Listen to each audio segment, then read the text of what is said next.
Okay, so a very good morning to one and all. Welcome to the second day of this workshop.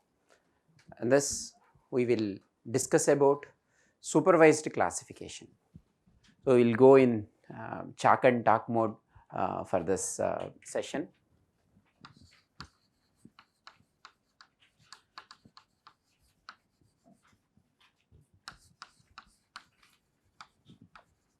Or supervised classification, let me write.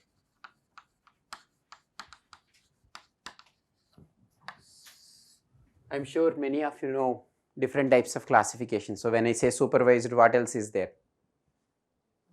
Unsupervised one is there. So how is it different from this? How are they different? They even provide classes. Right. In one case, you have a training data where you know what is the expected outcome of it. That is where, so that's why we call it as a supervised learning. And there could be instances where this information might not be there, but still you can do something on that. Do you remember any algorithm from yesterday's overview lecture from Dr. RKG where you have seen an algorithm for this?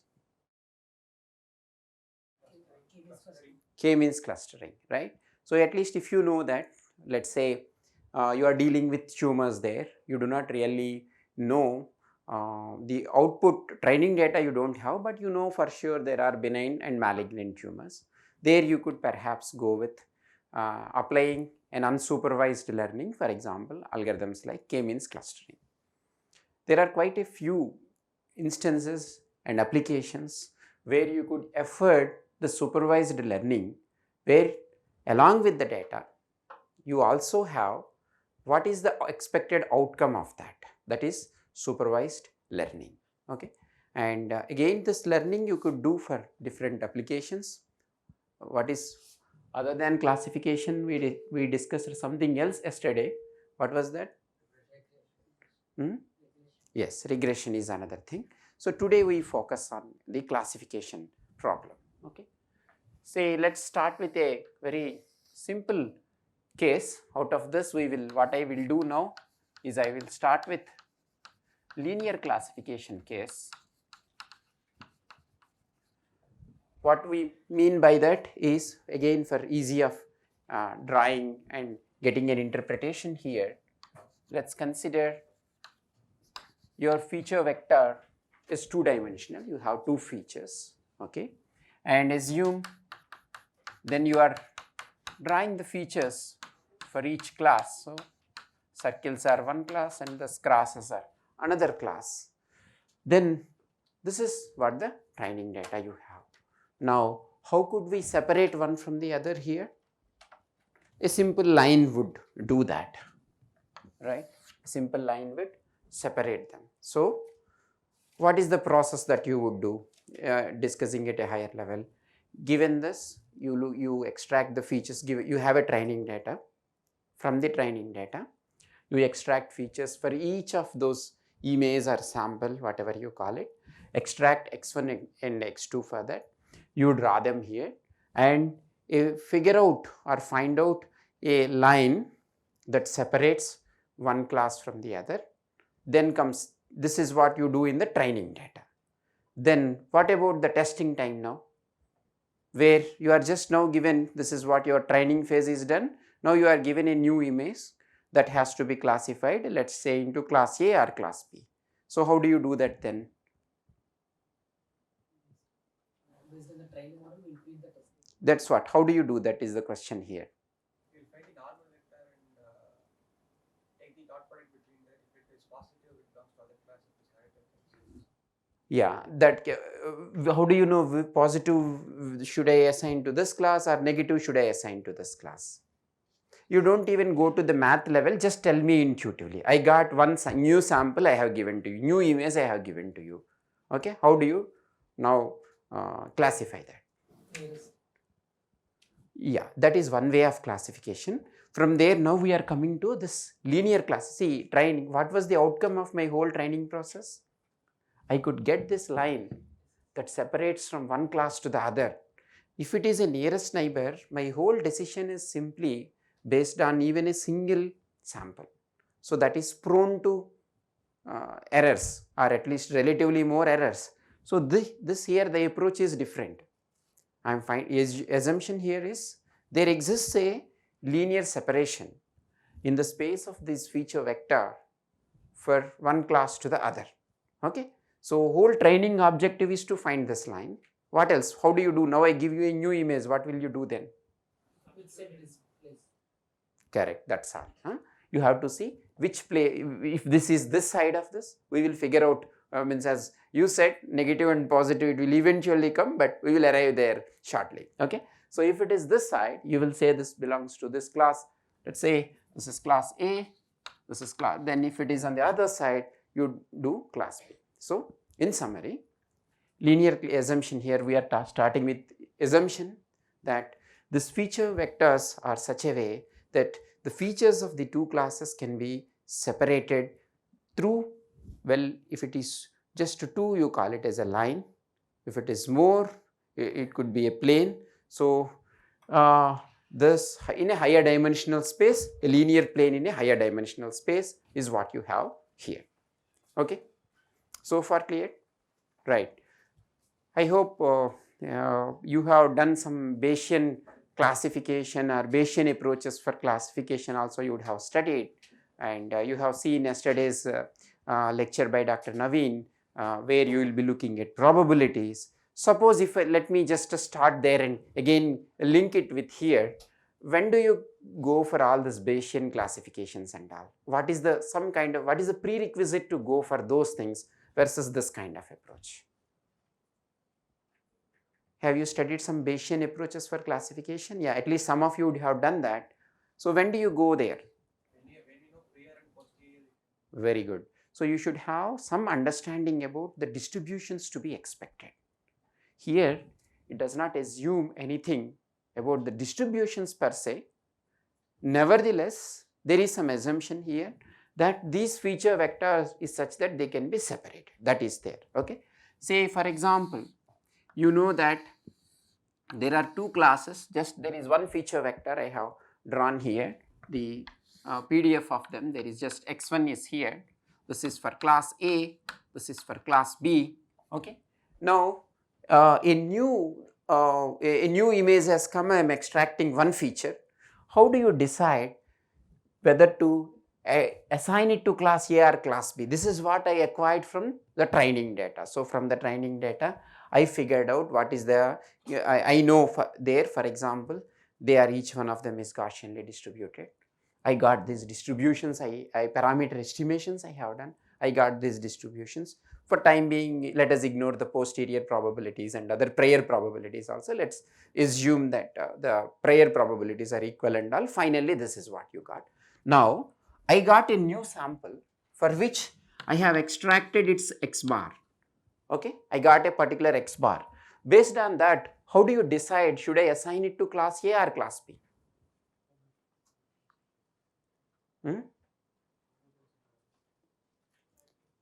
Sorry? Confidence interval? Each class is equally likely. I have given you x bar, how do you assign? Please don't toss all the probability words. I know you know all of them. This is what I have given, finally this is what I have given you. This is probability of occurrence of each class is there. How do you assign that? Probability of? Okay, see, I'm basing my whole classification based on this feature. Only one feature is there. That feature I have given you already.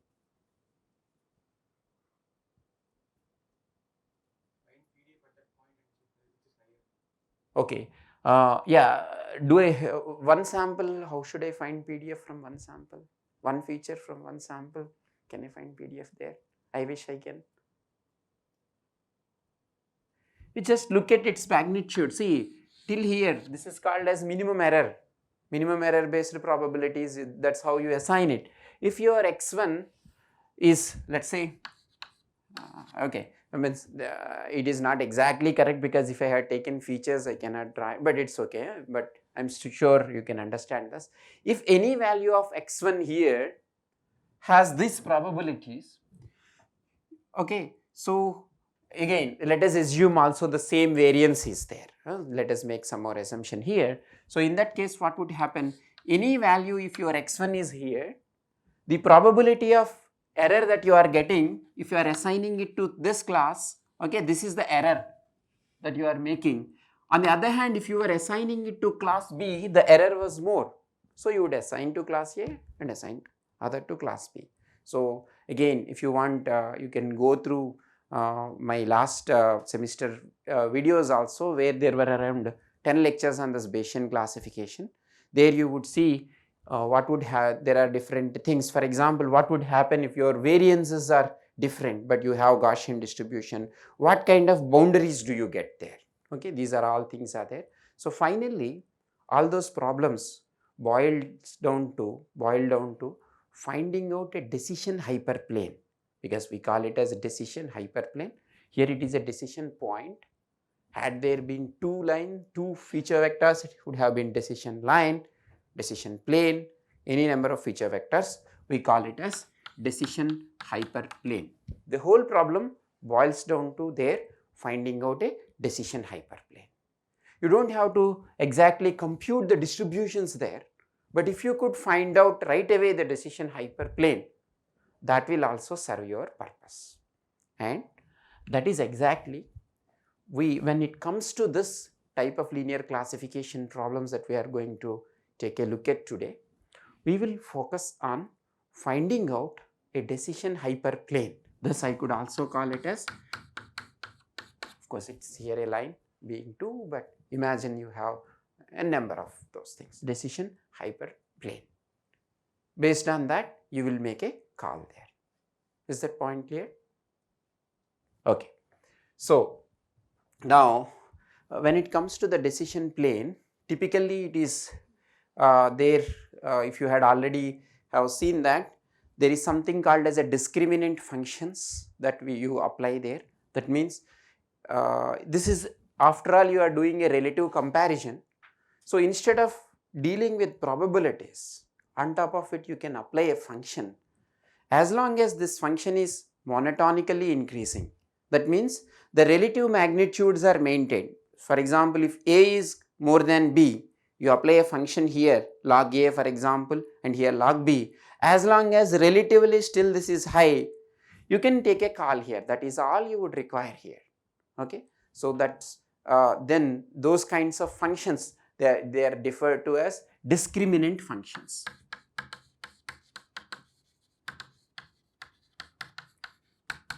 Now the reason why I am just bringing this probability thing also is that later if you if you happen to study this probabilistic Bayesian based approach for classifications, that gives you very good intuitions about what kind of decision planes could exist. So how many parameters to estimate, in which cases that would be better versus these approaches. So I am just giving you some pointers comparing the both. Okay. So again, yeah, coming back, this discriminant function you could define it. Okay. Let's say you are simply looking at here probability of class A. I am doing some abuse of notation, but hopefully that is okay. If you are looking something like this, if it is negative, okay, if the probability of A is less than probability of B, assign to one class, right? Positive, assign to the other class. This is where it is 0. Okay, it will not be like this. There is some logarithms you would apply, and there are other things you do for the discriminant functions, but just to give you one possibility, I am telling it here. Okay. So anyways, that is enough for the Bayesian classification part. I will come back here. Now let's define here another discriminant function, W bar transpose into X bar plus W naught. Have you seen this guy anytime? Right? Yesterday only we met him. You would have met him earlier also, but at least yesterday you have met him. This is a line W1 x1 plus W2 x2 plus W naught. Okay, had it been just 2D, what will happen? Accordingly x1 x2 is there. So here W1, W2 will be there, plus W naught will give you the line. Now there is a slight variation to the way we were doing yesterday regression and defining this here. How do we define here is g of x bar is equal to 0, okay, on the decision hyperplane. This is how we want to find out these W bars such that if you compute W bar transpose plus W naught, transpose x bar plus W naught, that should be 0 here. That is how we do this, okay. Now again, if you look at many of the textbooks, the reasons why it should be positive on one side, negative on one side, what would happen will be a bit confusing unless you all synthesize all things and consolidate and have a holistic view there. So I will spend maybe 5 to 10 minutes to give you some clear inferences here that would potentially help you to get a clear understanding of this, okay. For that I will write some very basic equations I will do on top of it. For example, assume that I have a point of xa bar here, xb bar here, okay. I am writing, I have 2 points on the decision plane, okay. So what do I know there? If I take g of xa bar minus xb bar, g of xa bar minus xb bar, what is that? Xa bar is a vector here. I could comfortably call it as a vector and write, after all, let's say x1, x2, that makes the vector. And this is xb bar. Now xa bar minus xb bar, that means this, correct?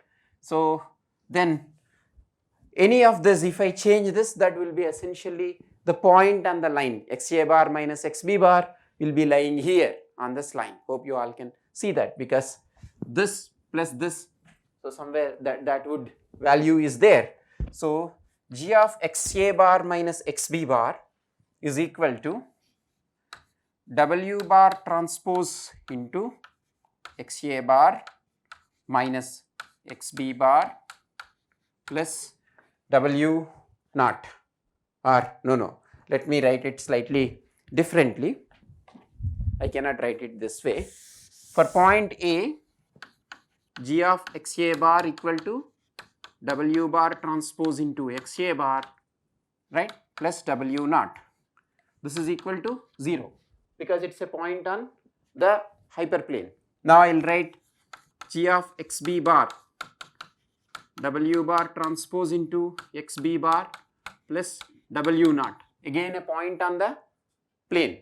Now what I will do, g of xa bar minus g of xb bar, what is that value? W bar transpose times, you just subtract and tell me, xa bar minus xb bar, and it is equal to 0. xa bar minus these are 2, 0. Very important. You might be wondering what is there to be important there. Can anybody give me any interpretation for this one? What is orthogonal to what? See, xa bar minus xb bar will be a line on this here, right? Xa bar minus xb bar, this is the vector. For example, xa bar minus xb bar is this vector, is it not? This is xa bar, xb bar minus xb bar, so this will be this vector. Xa, so that is nothing but this is a vector along the decision line. Can I say that? So the message here is decision hyperplane is perpendicular to w bar. Very, very important stuff, which forms the basis for rest of this explanation. So I will draw one more diagram here, just because we will be doing few more inferences also. If this is my decision hyperplane, I would be computing, okay, which is a result where this is 0. What I would get there is my w bar will be perpendicular to this. This is very, very important. So that is why your weights W bar would decide where this line will be. By varying your weights W1, W2, what is W bar here? If you want me to write, W bar is W1, W2, so on, WD. Okay, d-dimensional feature vector if you have. So your x bar is x1, x2, xd. So if you are varying that vector, essentially W bar would vary. Once you know W bar, the line is perpendicular to that. Is that clear? So in other words, I could also say orientation. This is actually something that you could say from here itself, but I want to explicitly state that orientation of your decision hyperplane is dictated by W bar. Again, make a note also here, this has nothing to do with as such with W naught. What is the role of W naught, can you tell me? So what I am saying here is, if you, depending on your W bar, if it is this way, your line will be this way, perpendicular to it. That is what you get the decision hyperplane. Notice here it has nothing to do with this parameter W naught. Can any of you tell me what would be the role of this W naught? You just, I will give you a hint, boil down to a case of x1 and x2 and think about that equation and tell me what is the role of W naught there. Just think in y equal to mx plus c, the answer will be there.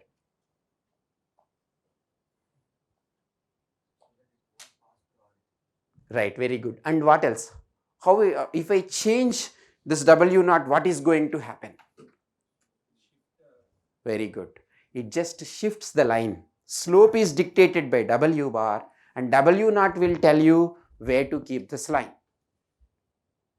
Okay. So anyway, I could write it also by doing a little bit of math here. I will leave that in the interest of time. So, but I will still write offset or placement is dictated by W naught. Okay. Instead of putting equations numbers, I will put to these inferences, very important inferences. Fourth one. Suppose I have a point on the right hand side of this equation. Now I am standing parallel to this line and then I am saying that's the right hand. Okay. This right hand side, I have a point here. Now, all I know for now is g of x bar equal to 0 here. For this line is all that I know. Now, I would like to figure out what would be g of x bar for this. Can anybody help me? So again, I want to come to the same thing you are saying, it will be greater than 0 or less than 0. How could I arrive that? Can somebody help me on how to deal with the math for arriving there? Between what? Between the x point and the normal to the right. Okay, maybe in the interest of time I will go ahead. Maybe what you are saying is same as what I am going to do. See, what I could do is, let me draw a perpendicular here to this line. Okay, anyway XA, XB I used. Let me call it as XC bar and this is XC bar. Okay, so basically this is my XP bar initially. What I did now, I write it as this plus this. Okay, XC bar plus whatever you call it. Do you see any relation between this and this? Right, they are parallel. So, can I not write it as R times G of what should I write? R times, or I will write W bar by norm of W bar. Can I write that? R is a scalar quantity. I am taking a unit vector in this direction and that multiplied with the scalar will give me this length. Is that fine? Will R be positive, negative? Can't say. Can you say something about R? At least for that point. Will R be always positive? Can you say that? Yeah, but might not be the case because see here this is all the first in equation is all that it is telling is perpendicular only. I could have my W bar in that direction also, still that is holds good. That is why if it is in this direction, that is positive, R is positive, could have been in the other direction also, we don't know. It depends on where you initialized and where you ended up. That's why for some class, class A is positive, class B is positive, unless you verify it, you won't be able to say that. Okay. Now, let me hope that point is clear. It could, it depends, W bar could be in this direction, or for the initialization of W bar, you have taken it could have been in the other direction also. Okay. Yeah. Now, what we will do is, we will write the G of xp bar. What am I doing? I am computing this what a discriminant function for xp bar. How could I compute that? This is nothing but G of xc bar plus R into W bar by norm of W bar. So, substitute there in that equation, that is W bar transpose into xc bar plus R times W bar by norm of W bar plus W naught. What is its value? Do you see some terms resulting in a 0 value? I would say this plus this.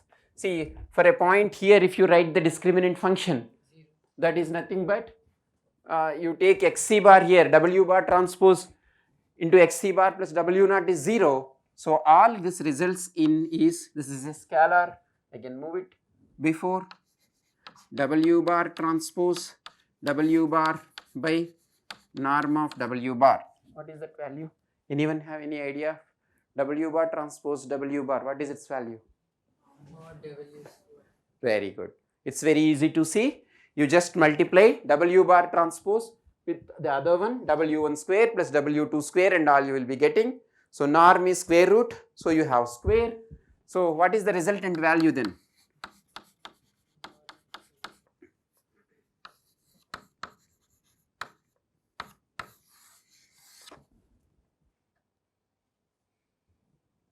So, another important result is for any point P, for any feature vector xp bar, you could say that G of xp bar is a measure of what? A measure of Euclidean distance from the decision hyperplane. Very another, I would put maybe 3 are done, so I will put it as 4. Why am I writing it that way? See here, the norm of W bar is a constant for a chosen value of weights. Then if you look at a point here, a different point, what is a perpendicular there is essentially giving you an Euclidean distance, correct, with the sign change of course. So, if you are computing G of xp bar for 2 points, if one is more than other, the one for which it is more is far from this decision hyperplane, right? Because you draw a perpendicular there, the length will be more. I take some point here. What would be by my R value? This is my R value, because anyway that into unit vector only I am multiplying, right?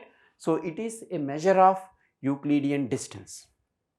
Not only that, now it should clarify you why this value G of x bar value is positive on one side and negative on the other side.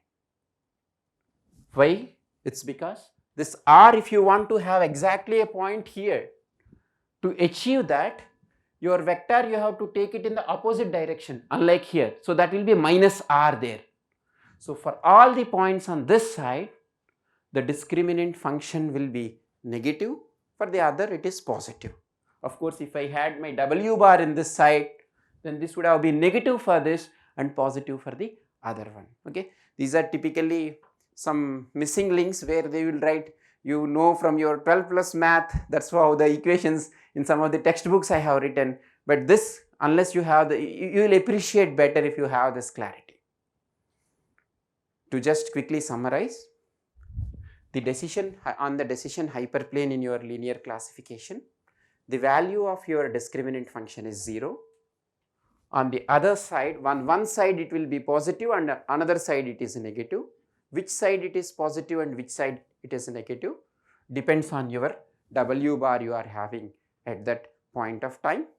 And not only that, if you compute for any point in this feature space, the G of x bar will give you a measure of how far it is from the distance plane, from the what is this DHP? Which hyperplane? Decision hyperplane. How far it is, it will tell you. These are the most important things that you should have a clarity. Is that clear? Or are there any doubts or missing links? Okay, hope you are making a note of these things also. Right, good. What shall we do next? Now, how do you think we will, this is all good, this is all telling you given a decision hyperplane, things are very easy now. For example, then if you are given a test, yeah please. This W bar can be one of the data points also. No, it cannot, it has nothing to do with these data points. See, this is something which separates them, separates these two lots. These are any of them, if you take it, those are the data points. This is a different thing. This is something that separates these two lots. But maybe theoretically it may be possible that this W bar may be it's an n-dimensional point in the space. Right. Means all we can say is decision hyperplane is also in the same space, feature space, but very unlikely unless we come up with some tailor-made thing where it would come, and then ideally this should separate. It should not be, if I have something like this, means again, see, this point is different from a plane, that also pay attention to that. It may even assume that there is one point might be there here, there are so much crowded that somewhere I have to take a trade-off, then it might pass through that point. Okay, that's an accidental, or that is the best you could fit, but there is no way you could see anything related to this point being the decision hyperplane. This weight vector. Okay. Is a point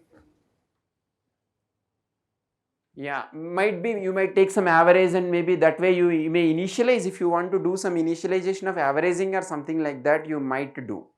But other than that, it's not like any of the points should become a weight vector. Yeah, means weight vector is not this, this is along this, right. Okay, any other questions? Right. So in that case, now if I with a magic wand I found this decision hyperplane, and then if you are given a point, it's very easy to say, you look at G of x bar and see if it is negative or positive, figure out which side it should be negative, which side it should be positive, accordingly assign to that class. This is easier. But how do you find this line now? As he was asking something related to that only, how do you find this line now? Any ideas on that? How should we find? Just forget about math for a moment. I give you those points. Why do you fit that line here, not a line here? Why were you keeping this as your line? Why is it so? What is the problem with this line being the decision hyperplane rather than this? What is the problem there? Yes. Right. So, misclassified feature vectors, there are quite a lot of misclassified feature vectors. So, what is it that should drive finding out this decision hyperplane? Yeah, support vector is even a little advanced than this, where there are multiple possibilities. We are not even going to that level now for that moment, but that's eventually what should be done. Even before that, even a simpler case, just to take very few things. See, I give you 3 lines, okay, this as one decision, this as one decision hyperplane, this as one decision plane. What is it that you would choose? The middle one. Why is it so? It properly separates two classes. Sorry?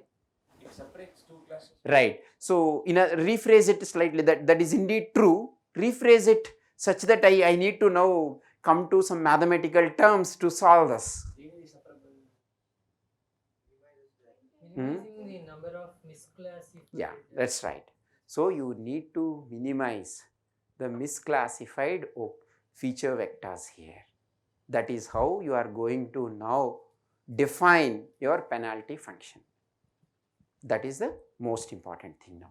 Okay, that's what we will do now for next few minutes. So see, somewhere my function has to be iteratively driven and I should arrive at something that minimizes the number of misclassified voxels is coming from me, misclassified feature vectors there. Okay, so what could be that? For example, we define a penalty function now, right? Let us, you take for example, forget about the testing for a moment, just consider the training one. You initialize with some weight vector. Now have a set that gives you all misclassified feature vectors. It has all misclassified feature vectors. Now what I should do is, you go through for all I that belongs to y, that means I go through all misclassified voxels there, and suppose if I keep g of x bar, is that enough or something else I should do here? What is the problem? What will this do? See, we have already seen, by the way, is this scalar or vector g of x bar? Scalar, right? Okay, this is a single value for one feature vector. What will happen now? Or maybe I will write you the answer, then you tell me. I will put it this way.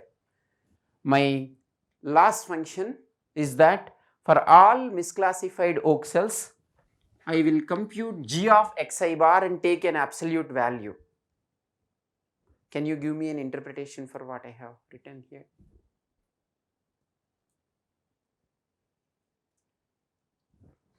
This will help you. Something I have erased from this space will help you that. Very good, very good. We have already seen, that's why I told those 4-5 points are the key building blocks to understand the whole linear classification followed by nonlinear classification. G of x bar gives you a measure of distance, Euclidean distance from the decision hyperplane. And now you consider it as an error whether it is on this side or this side, as long as it is misclassified. That is an error, correct? That's why I have taken g of x bar. Otherwise 10 misclassified for class A and 10 misclassified, exactly a reflectance of that on the other, reflection of that on the other side will make it 0. Okay, mean square error, you know, or square, you take square because you want to get rid of that, or you take absolute values and then sum them up. So it is for that reason I have taken that is the reason why I have taken absolute values. So there is a slightly polished way of writing that you would find out. For a reason it is written like that, is for all I that belongs to y, let's say delta xi bar into g of xi bar. Okay, this is to just say if it is one class, if it is misclassified the other way, see which one to be, all negatives have to become positive. Assume that g of x bar is positive on that side. Okay, I have drawn so many things here, so better, since we would spend some more time with that graph, let me redraw that rather.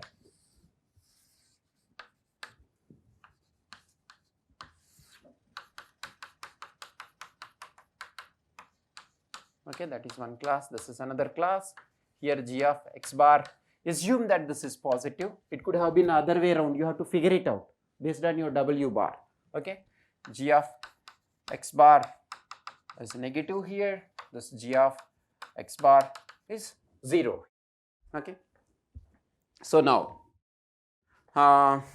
well, coming back here, see, if this line, for example, this is positive here, you got for some reason you got here, ideally the line should have been like this, assume that. So for this point you get positive right? You should get negative. So essentially, just this is a mathematically looking at things, you would accordingly, for one type of misclassification, this is whole thing, the purpose of this is to make each value positive. Just look at it that way, okay? So this is how you have defined your loss function now. Well, loss function is fine, but how do you cope up from this loss? How can you leverage from this loss function now? For example, I initialized something here.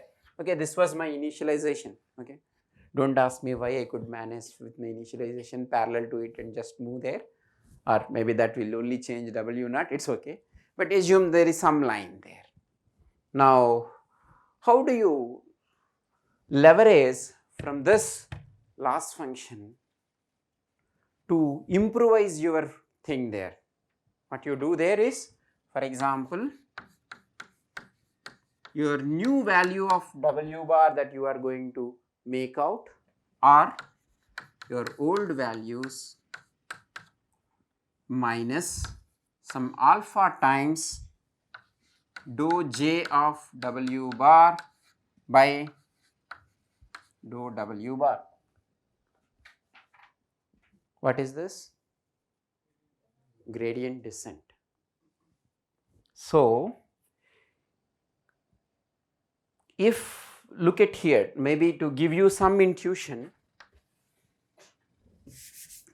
let's say the relationship between this W bar and this function is something like this, with your, where you have your this W bar. Now what will that, or J of W bar is this function. Okay, right. This is what I have drawn is a one dimensional thing, but just as I am drawing it for some intuition there. What will happen here? Suppose you landed up here. You want to, minimization means your penalty should get minimized. This function, what is the finally what should happen? Select W bar such that J of W bar is minimized.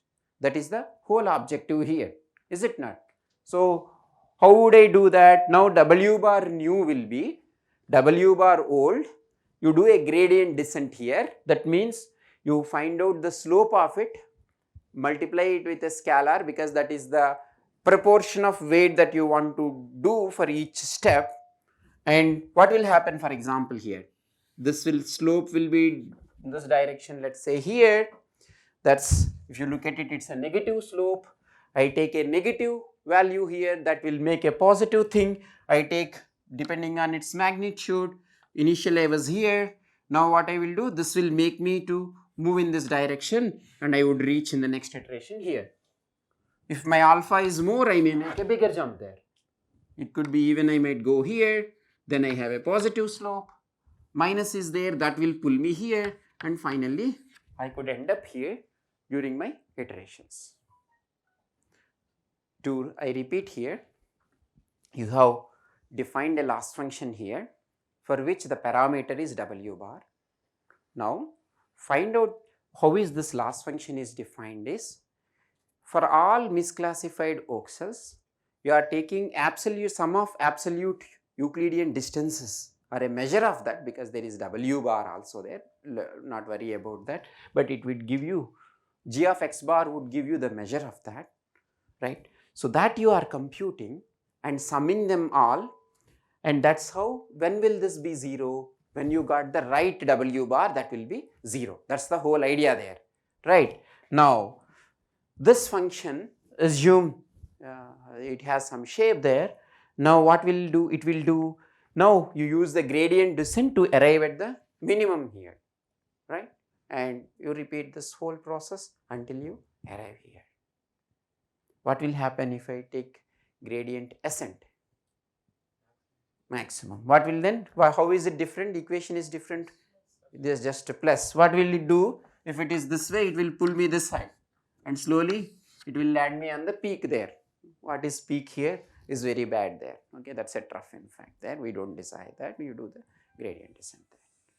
And so this is how, so in summary, you initialize your W bar to some values, then this is the loss function that you would use, and this is how you approach this to compute the new W bar values, you repeat this until, in an ideal world you repeat this until, what will happen at the convolution in an ideal case? That what does, when will that happen? When will the error be 0? When will that be done? You are coming down, I am trying to take you up. When there are no misclassified feature vectors. You are doing the whole thing sum for all misclassified oxels, right? So when that happens, this is ideally, but there could be cases where there are some outliers, or the feature vectors are such that they cannot be absolutely separated for few. It could be various reasons, but in an ideal, when the assumption that they can be linearly separated is true, it can end up you there. Clear? Any questions or any doubts, comments there? Will it always reach global optimum by using this? Very good question. No, this is a very difficult one to answer. Reason being, if your jumps, for example, are bigger one, this is, see, there could be something like this. Gradient descent is never a global one. But if the loss function is convex, you can try to be local. Right. What is this? What we are taking is an absolute thing that itself as such is not convex. If we try to square it up, then will be able to G of x square. making it positive and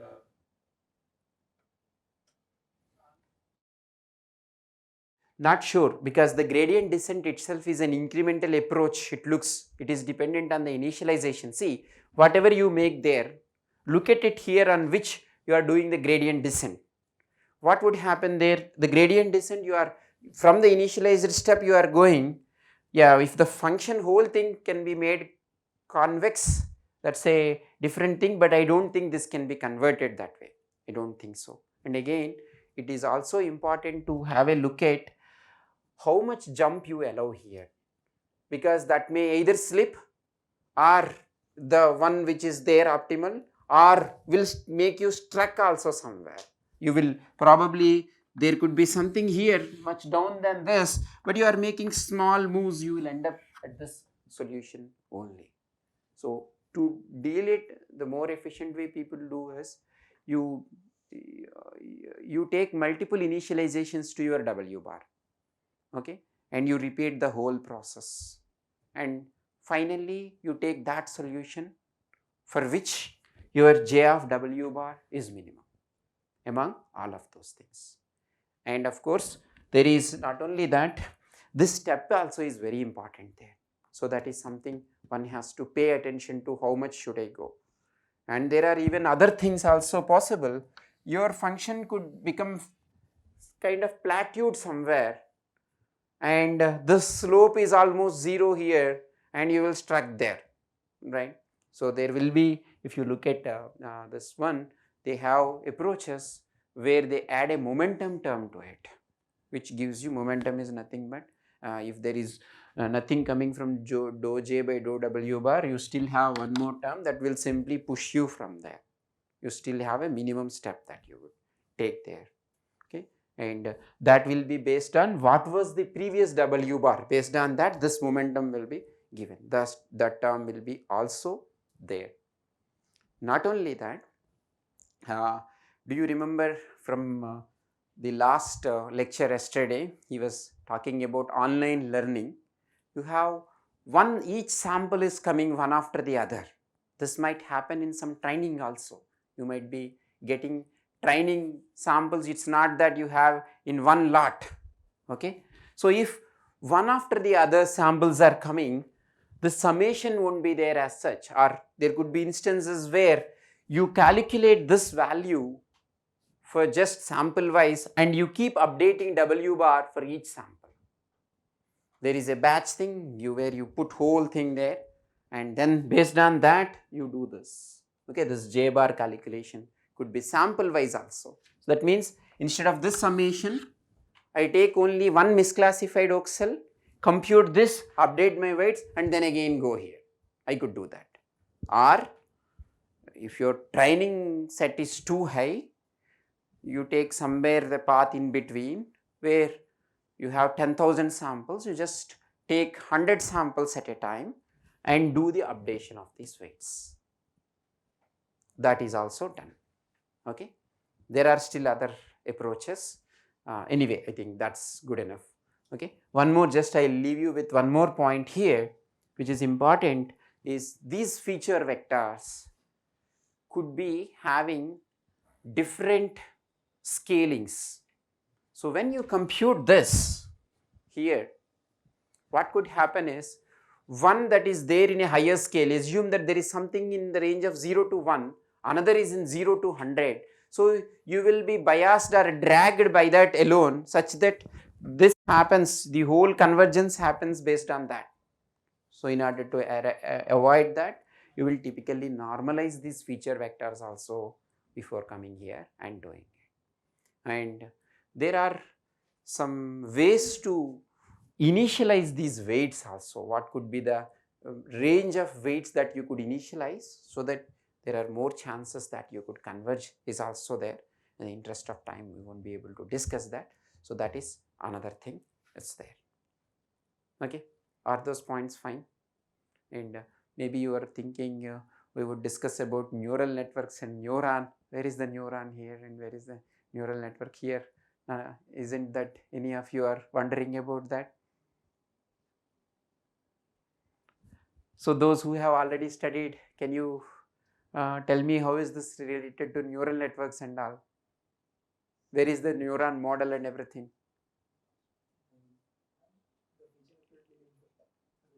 Neuron, huh? Where is the neuron? Don't tell me it is in the brain. This whole thing is a single neuron perceptron model you could think of. Okay. So now one thing here, just one missing link, then I will come to the neuron. So the neuron model, which you probably are more keen on looking at, is how do I do classification here in this whole thing? This all would help me to find out in the training W bar. Then how will I do the classification? I already answered that, so I'm sure one of you would still remember. At least in the beginning you were probably awake and you should remember that. So you have given a test sample now. You should tell to which class I should assign. How do you do that? Huh? That's all. G of x bar you compute. If G of x bar is negative, assume that my class A, I will call it as 0, my class B I would indicate it 1. So if it is, let's say, if they assume based on this W bar, my assumption is for class A it is positive. So what you will do now is, if it is negative, okay, this is my, I am just plotting here. If this is G of x bar here, if it is negative, I give to class A, positive class B. Something is ringing in the mind once you see and the relationship to your single neuron model and all. Sigmoid function. What is all this we are doing here? W1, X1 and all those things. That is the integrator and the sigmoid function. Okay, let's do that now. I will not deprive you from neuron model, we will do that now. So you have feature vectors W1, sorry, what is W1? What I should have written if it is a feature vector? X1, yeah, X1, X2, let's say d-dimensional one, XD, okay. Then what will happen then? What am I going to do here? W bar transpose times X bar. So W1 X1, expand this. I have given you already here W1 X1. So W1 X1 plus W2 X2 and so on, WD XT. So flow graphs you are all familiar with, and this tells you the multiplication one. I need to sum them up. Okay, and then what do I have after that? This is at the end of this, what do I have here? What is the output here? Right, g of x bar. Then what should I do? That, okay. And what do I have here? Y. I can call it y. A simple scalar, 0 or 1, 0 for class 1 and class 2, okay.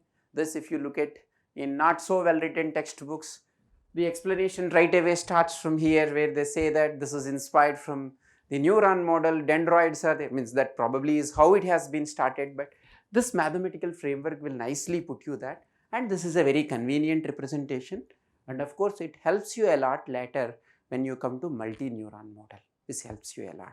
But when somebody asks you why activation function is there in the interviews, the students' answers are, they will say, that is how our brain works, sir. That is the answer I have been getting there. And why you are summing up, when we ask the students, they would say, in our brain there are dendroids, they will take inputs and then they do weighting, that's why we are doing weighting. Okay, then we take decision, and then something else is missing here, by the way. What was missing? Right, bias. So why do you need bias function? They say that in our brain there is some bias, that's how we take decisions. Okay, well, and why g of x bar is negative for one, positive for the other, no answer there. But to understand that, this is very nicely coming out. Hope you have, now you will be able to appreciate the neuron model better. Okay, probably that is what would have stimulated. I haven't read well, let me admit that, all this, whatever all models are there, definitely that would, something would have motivated and inspired from there. But now, with all due respect to that, you could even understand that from a proper mathematical point of view on how we are doing it, and even we could relate it to or compare it to the Bayesian framework also, what we are doing there, the discriminant function there. Okay, fine. Right, so this I will write it here as W naught.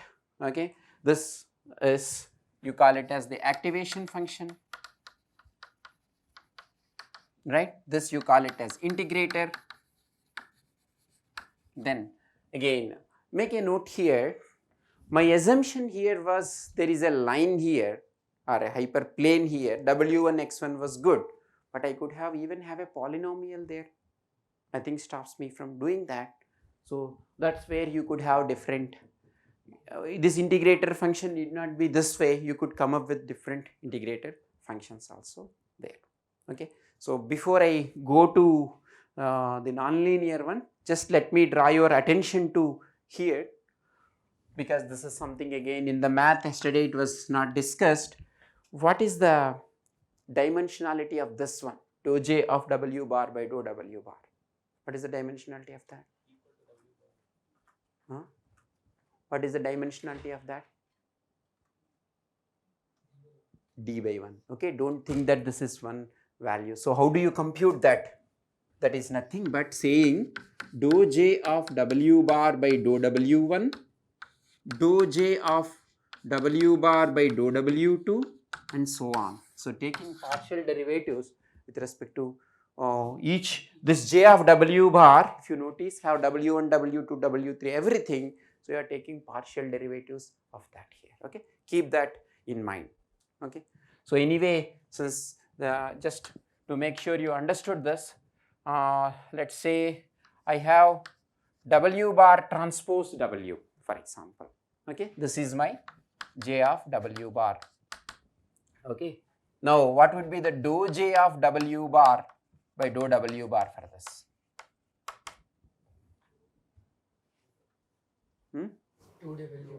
Very good, very good. I am glad you got it correctly. Okay, because it will always, you just write it in a simple case. If you don't remember also, just take w1, w2. What is happening now? w1 square plus w2 square is the result there. Now you want to take that derivative with respect to w1, will give you 2w1 there, right? Then it will come, this will be 2w1, this will be 2w2, so 2 times w1, w2. So for all these derivatives and all, particularly once you go to this multi-neuron model, you will get so many things there. So always keep a very simple example with you and figure them out. That will help you. Okay. Yes. Okay. Now we wish everything can be done linearly. That is not the case. You might go with polynomially. That also will hit a limit somewhere. Then what should we do? Let's take another example here. Okay, any questions so far? Can I go ahead? I'll give you one more scenario now. Okay, I should have not drawn it. Again, even if I, without drawing also, you could easily make it out.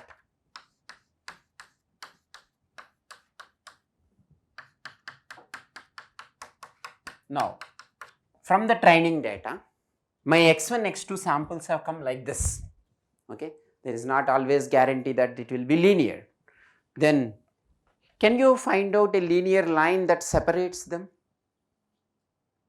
Maybe, yeah. But on the other hand, I could say that if I put two lines here, I could say this will be these, I could separate them. For example, this is, let me call this line as g of x1 bar, this as g of x2 bar.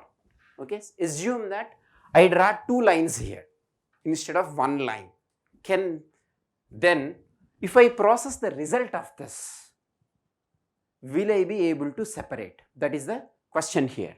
So, well, let me also just come back here now. What I will do with each line, I have g of x bar and I will apply even activation function also. Assume that this side it is positive, this side it is negative, and again this side this is positive and this side it is negative. Okay, and class labels, for example, positive one, let me call this with class 1, this is class 0. Okay, now assume that let the output of this be y1, this be y2, output of this. Okay, I am doing two different lines. Okay, outputs y1 and y2 I am calling. Finally, I need some output y, whatever I want, I will put it as y. Now, this line if I take, okay, what will happen here? So, with respect to this line, right, how can I separate them? If I get y1 and y2, what would be the y1 and y2 values here? So, y1 is corresponding to this and y2 is corresponding to the other one. Okay, negative, let me put it as 0 here. So, as I have drawn here, negative till this negative value, this is 0 and 1, correct. For this region, this is negative, and what is the value with respect to this line? Will I get negative or positive here for these points? No, for these points. See, this side it is negative. For this line also this is negative. So this is 0. Okay. I call this as, let's say, class 1. Now look at these points here. With respect to these points and y1, is it negative or positive there? Positive. Okay. That is 1. This is with respect to this is negative. So I will get here 0, and what is that class? 0. Now look at these points now. This is positive, this is positive. So both are 1, and I should assign it to which class? Class 1. Right? Now what I will do now? So I have y1 and y2 now. Say my class 1 0 0, if y1 is 0 and y2 is 0, that belongs to class 1. Okay, let me put it here, both are 0 is class 1. Now it is y1 is 1 and this is 0, that is also class 1. Both are 1, this is class 0. That is how I should do. Now can I separate them? 0 0 is 1, 1 1 is 1. Yes, I would have landed up in a mess now. Thanks for saving me. Okay. So 0 0 is 1, 1 1 is 1, 1 0 is 0, the other class. Can I separate them now with a line, linear line? Yes, I can draw a line like this and separate them. This is exactly what nonlinear classifier does. Instead of having a single neuron which gives me one decision hyperplane, I will use multiple neurons, get the outputs of that, and then again do a classification one more time. Is that making sense? So let me draw that out now. This I have drawn apt to this blackboard size, but since I have to draw more neurons, I'll redraw that. These are my feature vectors x1, x2, x2d. Now what I will do now, there is one neuron here to which all these inputs are coming with its own set of weights and W naught. There is an output here, and there is another neuron there to which also these inputs are coming with their own weights and bias. Then what I did, notice that this is again I am drawing one more line. What are the inputs to it? The outputs after applying my activation function, right? So I have here just an f dot I will write, output is there. Here also I will take an f dot here. I have this output here. What am I doing then? One more neuron I am feeding. So I have one more neuron here. I will feed that. Two inputs are there now, right? And then they will have their own weights and a bias here, and that again I will give again 0 1 I should come. So I will have one more activation function here, and that will give me the value of y. So this you call it as hidden layer. In between it is there from your input to that, and this is your output layer.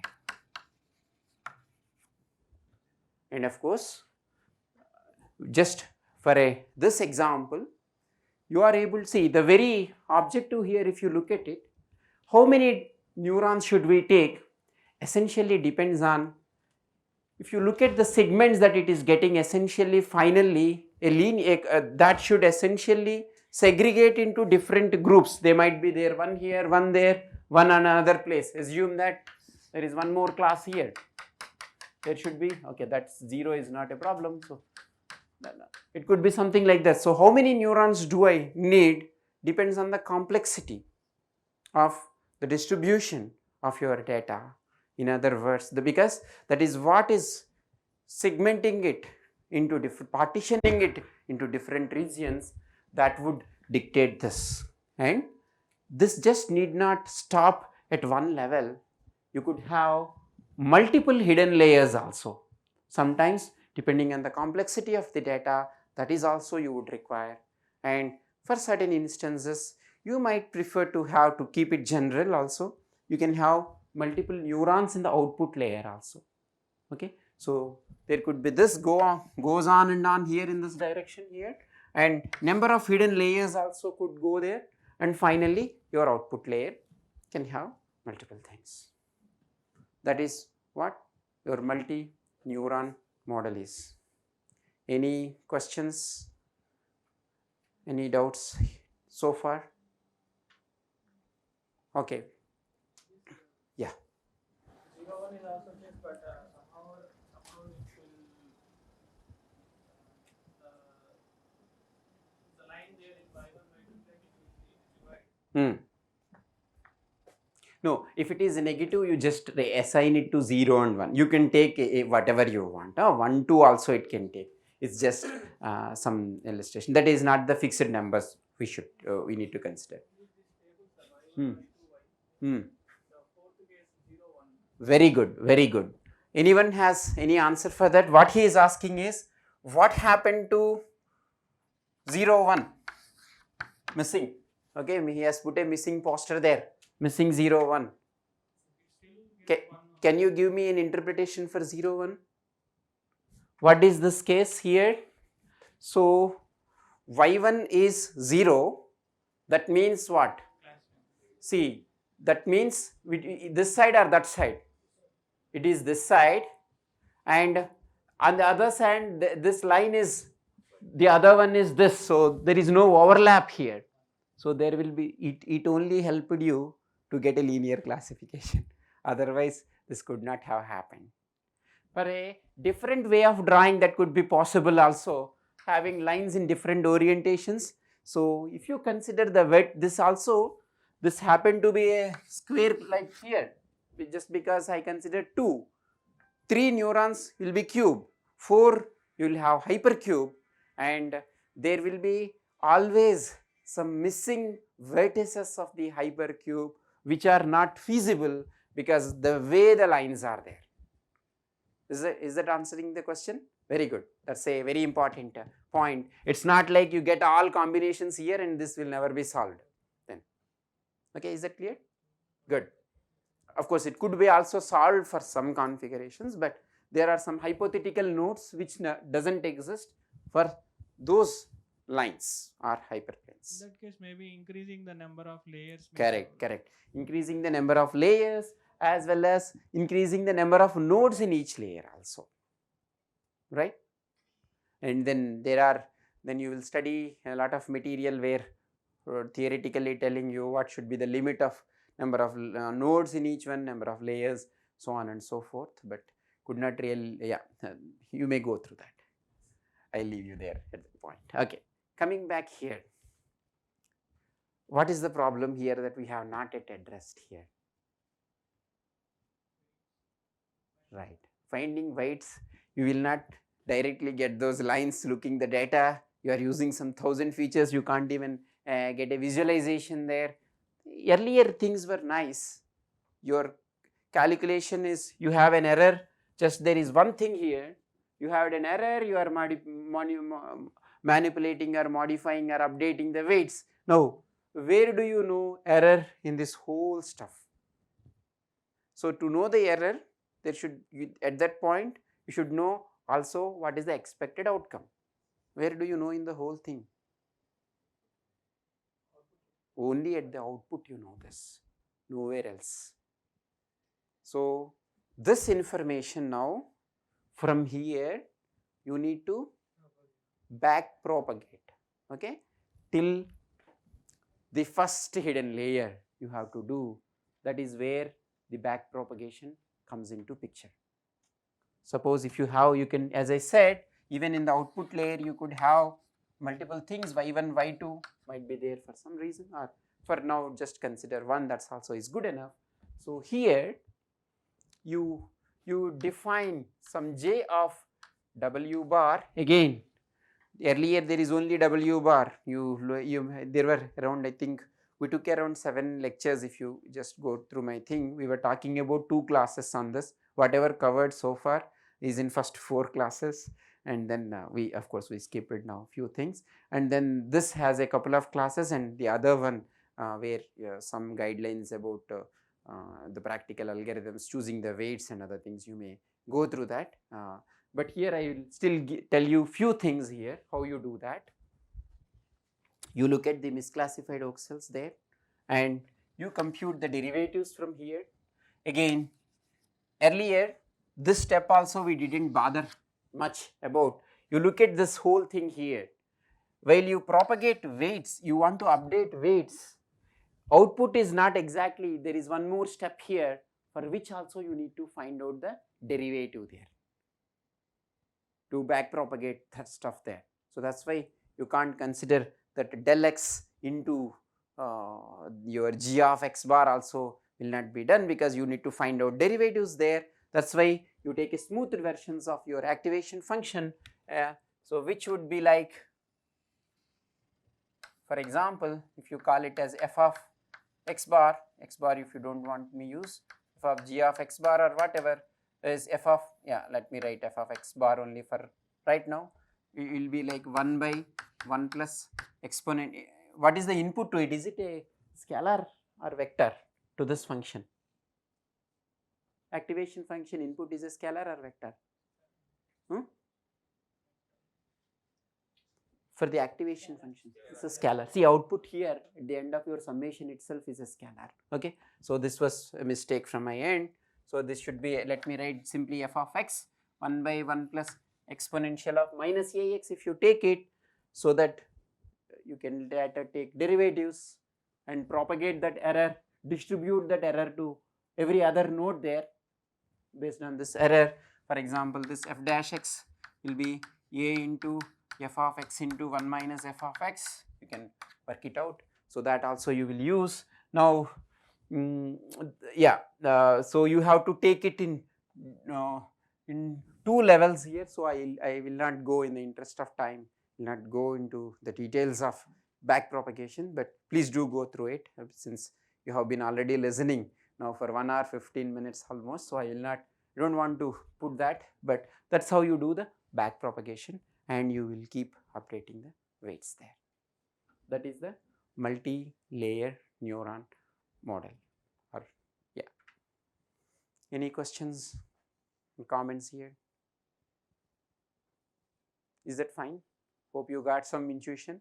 But again, if you want to implement it practically, you still need to understand the back propagation thoroughly. So please do go through that later. It will be now too much of a thing.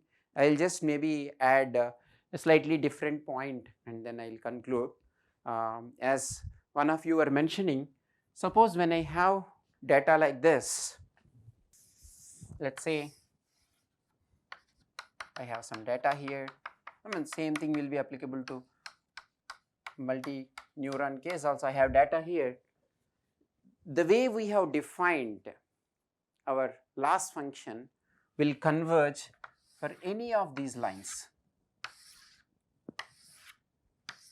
Any of these except this. Okay, too recklessly I had run it. This is okay. I will just erase that.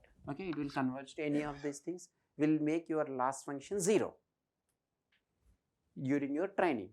Which one should you select now?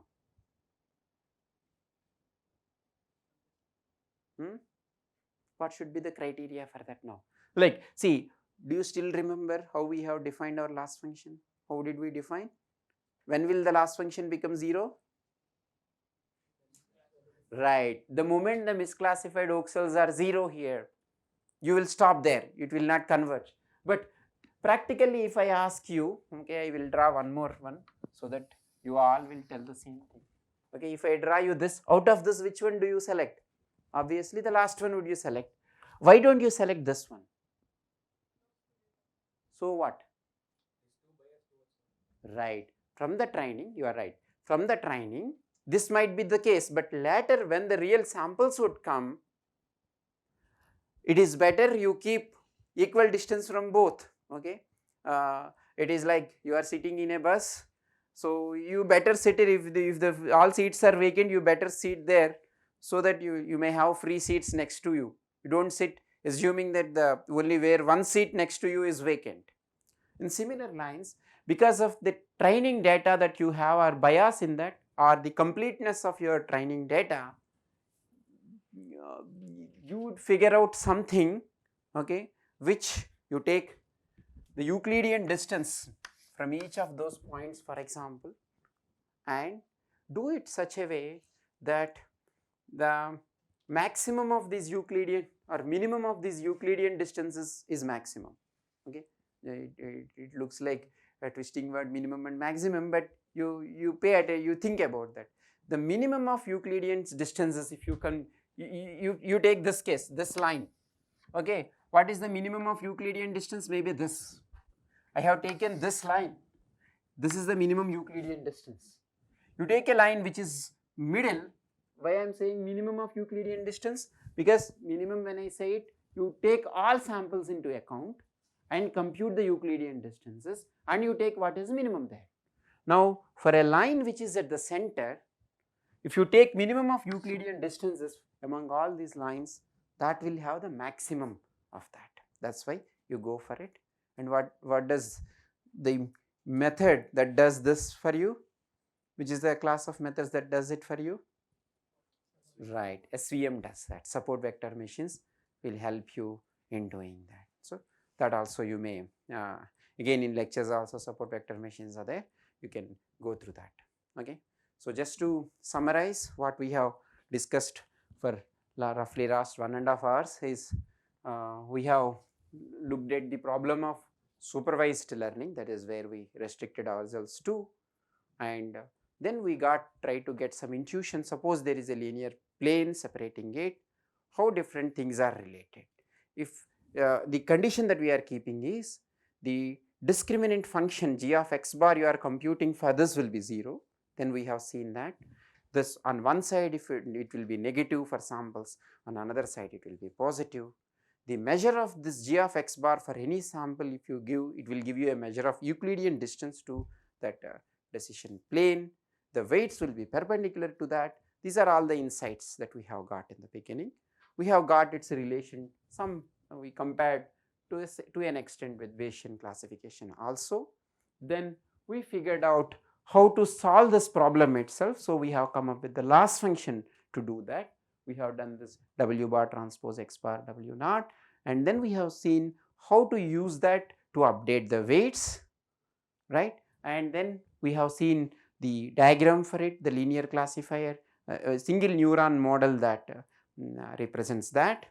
And after that, what if it is still you need not just one linear line to get clusters of different classes but multiple things, right?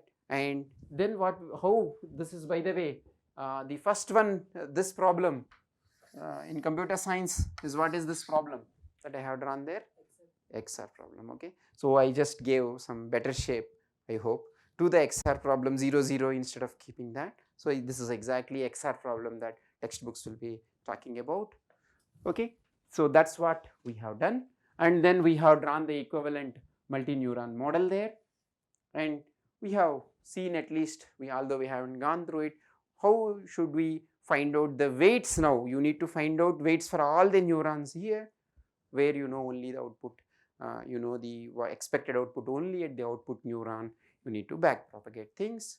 You have seen about also the activation function and integrator. That's how you separated them. Okay, if there are no questions, I'll stop here without depriving you for your tea and biscuits. And today I think high tea is also there, so you will scold me more if that is missed. So I'll stop here. Okay, yeah, thank you.